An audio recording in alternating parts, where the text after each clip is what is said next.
A to Z Haryana देखने वाले सारे दर्शकों ने सोनू दलाल की राम राम। फिलहाल अपने खुद के गांव गैबीनगर तहसील नारनून जिला हिसार में आप बैठे हैं और आपने पता भाई चुनाव का मात्र 1 साल बाकी है। कोई भी पार्टी है या फिर कोई निर्दलीय है यानी जिनका मन में है कि हमने इलेक्शन लड़ना है तो उनके जो दौरे हैं यानी आना फिरना जो है घूमना फिरना शुरू हो गया है, लोगों के बीच में जाना। लेकिन 2024 का चुनाव में शायद एक बदलाव की आशंका किस चीज़ की, क्योंकि 2019 के बाद जो किसान आंदोलन चल लोगों में थोड़ी जागृति आई, लोगों ने बोलना सीख लिया, सवाल करने सीख लिए और स्टेजां तक अगर लोग चढ़े हैं, अगर अपना मातृशक्ति की भी बात करा उनने भी बोलना सीखा है और परख भी हुई है, पहचान भी हुई है। यानी उस आंदोलन में किसान मजदूर का जो आंदोलन था बिल्कुल गैर राजनीतिक आंदोलन था जो करीब 379 दिन तक चला। तो यानी उसमें पता लग गया भाई अपने कौन हैं और दिखावा कौन करे हैं और सच में अपने साथ कौन है। तो लोगों ने पहचान तो कहीं ना कहीं उनकी करी है। तो अब की बार जो आने वाला चुनाव है उसमें शायद उम्मीद है कि लोग बड़ा सोच समझ कर वोट डालेंगे। हालांकि देखो भविष्य के गर्भ में सारी चीज़ें हैं, भाई किस पार्टी का पलड़ा भारी होगा, कुकर के होगा, पर राजनीति है। हर 5 साल बाद शायद लोग बदलाव की एक उम्मीद करा कर हैं और दे दे इतने।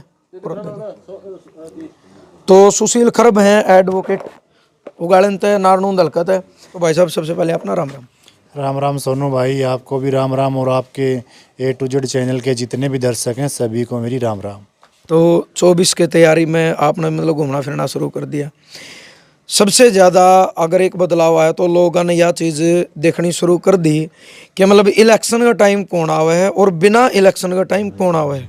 देखिए, आज का एक आधुनिक ज़माना है, सोशल मीडिया से सारे लोग परिचित हैं और सोशल मीडिया पे जो भी देखते हैं बातें दूर तक जाती हैं। तो सोशल मीडिया ने पूरे समाज को अवेयर कर दिया, सारे के सारे लोग जागरूक हो गए हैं। वो अपने पराये की पहचान करते हैं भी कौन अपना है कौन पराया है, कौन आप लोगों के बीच में रहता है, कौन दुख दर्द में भी आप लोगों का दुख दर्द साझा करता है, सब समझते हैं। और कौन केवल राजनीति करने आता है और केवल वोट मांगने आता है। तो जनता इन सारी बातों को समझ चुकी है।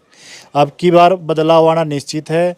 लोग भारतीय जनता पार्टी की सरकार से बिल्कुल तंग हैं, सारे के सारे, चाहे वो कर्मचारी वर्ग है, चाहे व्यापारी वर्ग है, चाहे किसान है, चाहे मजदूर है, सारे के सारे। और जितने भी कर्मचारी प्रकोष्ठ हैं यहाँ पे, जितने भी कर्मचारी हैं अपनी मांगों को लेकर बैठे थे, पूरे हरियाणा में कहीं ना कहीं धरने प्रदर्शन हुए थे, सारे के सारे कर्मचारियों की पिटाई सरकार ने करने का काम किया। चाहे वो सरपंच हों, गाँव के प्रतिनिधि हैं, उनकी भी पिटाई करने का काम किया है। तो सारे की सारी जनता इस सरकार से दुखी है और अब की बार बदलाव निश्चित है।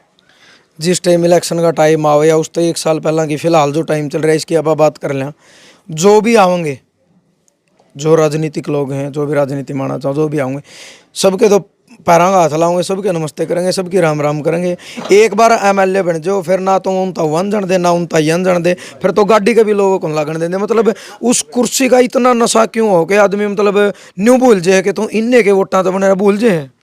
देखिए, सारे लोग एक जैसे नहीं होते। कुछ लोग हैं भी जो जनता से वोट लेते हैं और फिर जनता पे राज करते हैं, लेकिन कुछ लोग ऐसे भी हैं जो पहले जनता की सेवा करते हैं, जनता के वोट लेते हैं, फिर से जनता की सेवा करते हैं। अब जनता ही उनको विधानसभा में भेजती है, जनता उनको अपना प्रतिनिधि चुनती है। अभी जनता की जो भी समस्याएं हैं उनको उठाना उनका काम है। अभी उनको विधानसभा में उठाए, जनता की जो समस्याएं हैं उनका सोल्यूशन करवाए। जनता पे राज करने के लिए जनता प्रतिनिधि नहीं चुनती, जनता की सेवा करने के लिए जनता अपना प्रतिनिधि चुनती है। सेवा करने वाला तो सेवक हो तो फिर मन सन लोग को लगन देते जो में तो बांस आवा है। देखिए, ये आदमी का अपना अपना व्यवहार होता है। कुछ लोग हैं जिनमें इस तरह की बातें आई थी, पिछली बार भी इस तरह की बात आई थी कि भी लोग जनता की इज्जत नहीं करते, उनकी समस्याओं का समाधान नहीं करते, उनके बीच में नहीं जाते, उनकी सुनते ही नहीं है। तो ऐसे लोगों को जनता नकारने का काम करेगी। जो उनके साथ बीच में रहता है, उनके दुख दर्द साझा करता भी, उनके काम आता, जनता ऐसे आदमी को ही अब की बार अपना प्रतिनिधि चुनने का काम करेगी। नारनून दलकम आप भी घूमने लगे रहे, विकास कड़ गायब हो रहा है, 4 साल हो गए विकास नहीं पाया। देखिए, अब की बार ये अभी लगभग 4 साल पूरे होने को हैं सरकार को।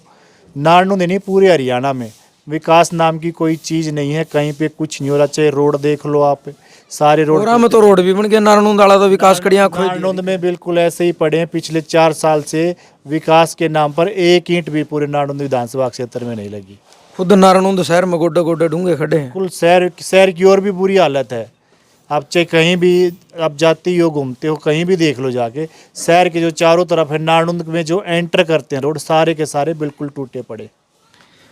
किस चीज़ ने ज़्यादा वो देखो हो 4 साल में जो हालात बिगड़े हैं बने हैं, मतलब युवा की अगर आप बात करा, क्योंकि युवाओं ने लेकर बहुत सारे मतलब दावे वादे करे जाओ भाई युवा हमारे साथ हैं, और युवा भी मतलब बहुत सारे पार्टी के जो नेता उन्होंने सोचा करते हमारा खातर ये करेंगे, लेकिन आज युवा इतना तंग है, रोजगार भी गए और आर्मी भी जिनसे हुआ 4 साल की टीओडी पाएगी। देखिए, कोई भी आदमी है जो वोट मांगता है सबसे पहले युवा को ही टारगेट करता है। उनको पता है युवा मेहनती होते हैं, युवा मेहनत कर सकते हैं उनके लिए, और जो बड़े बुजुर्ग हैं वो तो एक मार्गदर्शक के रूप में काम करते हैं, दिशा दिखाते हैं युवा को, और युवा उसी दिशा में चलता है। तो सारे के सारे युवा को ही कैच करते हैं, और युवा के नाम पे बड़े लोग लुभावने वादे करते हैं। भी युवा को चाहिए क्या? सबसे बड़ी बात भी रोजगार। युवा रोजगार चाहता है, लेकिन इस सरकार ने किसी को भी रोजगार देने का काम नहीं किया। पहले वैकेंसी निकालते हैं, फॉर्म भरवाते हैं, जैसे ही पेपर का टाइम आता पेपर कैंसिल कर देते हैं। अगर पेपर लेते हैं तो पेपर लीक हो जाते हैं, फिर पेपर कैंसिल करते हैं। एक आध भर्ती का फाइनल रिजल्ट निकाल भी दिया तो फिर कोर्ट में जाते हैं, कोर्ट के थ्रू जाने के बाद फिर जाके कहीं भर्ती होती है, फिर ज्वाइनिंग नहीं हो पाती है।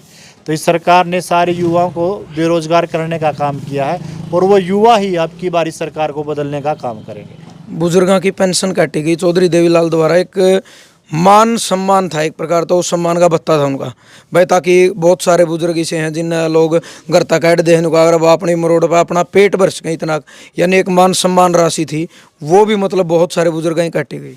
देखिए, जननायक ताऊ देवीलाल जी ने एक बुजुर्गों के सम्मान के लिए पेंशन बनाई थी शुरू में 100 रुपये। तो वो इस सरकार ने भाई कहीं ना कहीं दिखाते भी आय ज़्यादा है इसकी, भाई पेंशन काट दो, और आय का कोई क्राइटेरिया नहीं है, अपने आप ही किसी की आय कुछ भी लिख देते हैं।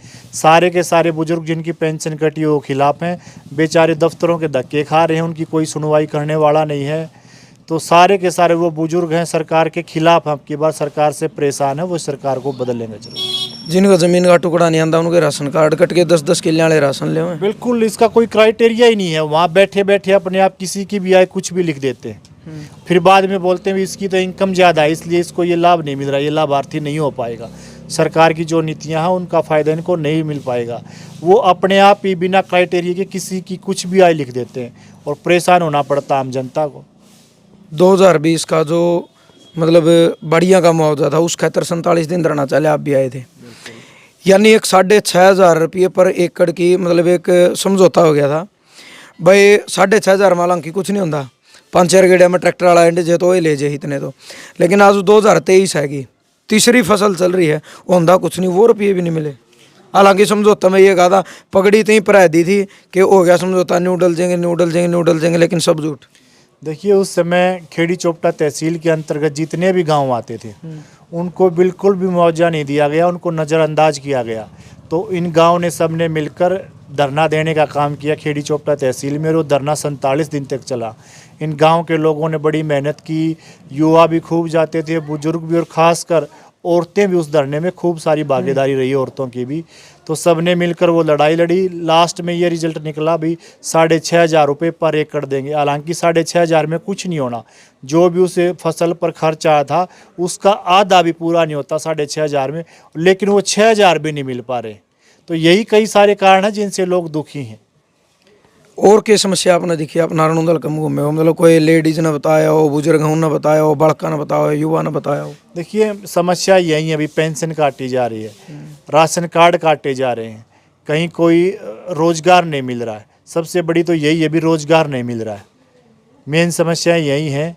कारण के मानो आप, मतलब कोई के तरीका ऐसा उसका था जिसमें बड़का ने युवा ने रोजगार मिल सके? देखिए, ज़्यादा से ज़्यादा सरकार को रोज़गार सर्जित करने चाहिए, ज़्यादा से ज़्यादा वैकेंसी निकालनी चाहिए, ताकि हमारे जो युवा हैं वो पढ़ाई की ओर प्रेरित हों। और ख़ासकर जो एक सिस्टम है पेपर लेने का, भर्ती का जो सिस्टम है वो ट्रांसपेरेंट होना चाहिए, बिल्कुल फेयर होना चाहिए, किसी तरह की कोई गड़बड़ी नहीं होनी चाहिए। बार बार पेपर कैंसिल करते हैं, जो बच्चे तैयारी करते हैं उनका मन टूटता, कहीं ना कहीं उनको ये लगता भी ये पेपर अब की बार नहीं होगा, अब की बार तो कैंसिल होगा, आगे जाकर होगा, तो इसलिए वो अच्छी तरह से तैयारी भी नहीं कर पाते। तो सारा का सारा ये सिस्टम है, ये इसमें बदलाव होना चाहिए। लोगों के बीच में आप जाओ, मतलब के कहेगा लोगों ने ये विश्वास दिलाओ भाई, जिस तरह लोगों ने नहीं विश्वास हो कि हम सुशील के साथ चला तो क्यों चला। और भी कैंडिडेट हैं? देखो कैंडिडेट खूब सारे हैं, सारे अपनी अपनी मेहनत भी कर रहे हैं और करेंगे भी, और लोगों के बीच में जाएंगे भी। लोगों को जिनका व्यवहार अच्छा लगेगा, जो लोगों को ये लगता है ये हमारे बीच में रहेगा, हमारी समस्याओं का समाधान करेगा, हमारी आवाज़ को उठाने का काम करेगा, लोग उसी के साथ वोट देंगे। और हम भी जा रहे हैं भी, लोगों में अपनी बात रख रहे हैं और अच्छा रिस्पॉन्स हमें लोगों से मिल रहा है। चलो बहुत बहुत धन्यवाद भाई। धन्यवाद सोनू भाई। तो बाकी ये उन चीज़ों का 1 साल बाकी है जिस तरीके से मैं पहले बता रहा था, लेकिन शुरुआत हुई है। तो जब भी शूट बैठेगा भाई, गांव में शूट बैठेगा या आसपास में जो कैंडिडेट आएंगे, सवाल ठीक मारे इसी तरीके के रहूँगे। बाकी भाई साहब तो जो बात करी, इन बातों में आपका मानना के है, आपके सोच विचार के हैं, आपकी प्रतिक्रिया के है, वो एक सभ्य कमेंट के माध्यम तो जरूर आपने देने हैं। वीडियो ज़्यादा से ज़्यादा शेयर करनी है, और आपका मन में अगर कोई सवाल है तो वो भी आप कमेंट बॉक्स के माध्यम तो जरूर सवाल दियो। आगे जो भी उम्मीदवार आएंगे उन तक हम सवाल करने की पूरी कोशिश करांगे। जय जवान जय किसान।